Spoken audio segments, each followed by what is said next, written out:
Hello students, JEE Main PYQ के discussion series में आज का क्वेश्चन है आयनिक इक्विलिब्रियम का। क्वेश्चन कह रहा है which of the following happens when NH4OH is added gradually to the solution containing 1 molar A2+ and 1 molar D3+। Basically एक सॉल्यूशन के अंदर दो कैटायंस प्रेजेंट है, उन कैटायंस के सॉल्यूशन में NH4OH डाला जा रहा है, तो किसका प्रेसिपिटेशन होगा ये हमें बताना है। ये जो कैटायंस हैं ये OH माइनस के साथ जुड़कर प्रेसिपिटेट कर लेंगे, या तो AOH होल ट्वाइस नाम का सोल्ट बनेगा या BOH होल थ्राइस बनेगा। तो बच्चों इसको चेक करने का तरीका ये होता है कि जब आप AOH होल ट्वाइस का सॉल्युबिलिटी क्लॉसेस लिखेंगे तो उसमें ये A2+ और 2OH माइनस के साथ इस तरह से इक्विलिब्रियम रहता है।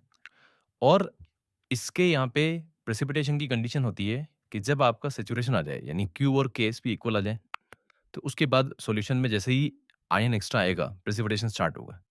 अब हम जान रहे हैं कि इस सॉल्ट के लिए OH माइनस का रिक्वायरमेंट कितना है।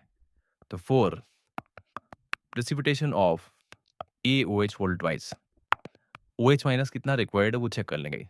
और उसका तरीका है कि आपका जो इसका KSP वैल्यू है इसको क्या लिखेंगे, A2+ का कंसंट्रेशन इंटू OH माइनस की कंसंट्रेशन का स्क्वायर, और ये किसके इक्वल आ जाएगा 9 इंटू 10⁻10 के। A2+ कितना है 1 मोलर, तो यहाँ से OH माइनस की कंसंट्रेशन का स्क्वायर आ गया 9 इंटू 10⁻10। तो इसके लिए जो OH माइनस की रिक्वायरमेंट है वो आ जाएगी 3 इंटू 10⁻⁵। एंड सिमिलर कंसेप्ट लगा लीजिए BOH होल थ्राइस के लिए। BOH होल थ्राइस डिसोशिएटिंग इन B3+ प्लस 3OH नेगेटिव। इसके लिए KSP की वैल्यू लिखेंगे तो क्या लिखेंगे, B3+ इंटू OH माइनस का cube is equals to KSP value 27 into 10⁻18।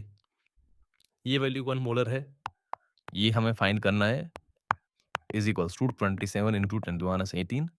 अब यहाँ से इसको सॉल्व करेंगे तो OH माइनस का वैल्यू आ जाएगा 27 का क्यूब रूट 3 और पावर में आ जाएगा 6। अब बताइए बच्चों, किसके लिए OH माइनस की रिक्वायरमेंट कम है, क्या BOH होल थ्राइस के लिए कम है या AOH होल ट्वाइस के लिए कम है? तो आंसर है BOH होल थ्राइस के लिए कम है। इसका मतलब BOH होल थ्राइस पहले प्रेसिपिटेट होगा किससे, AOH होल ट्वाइस से। Thank you.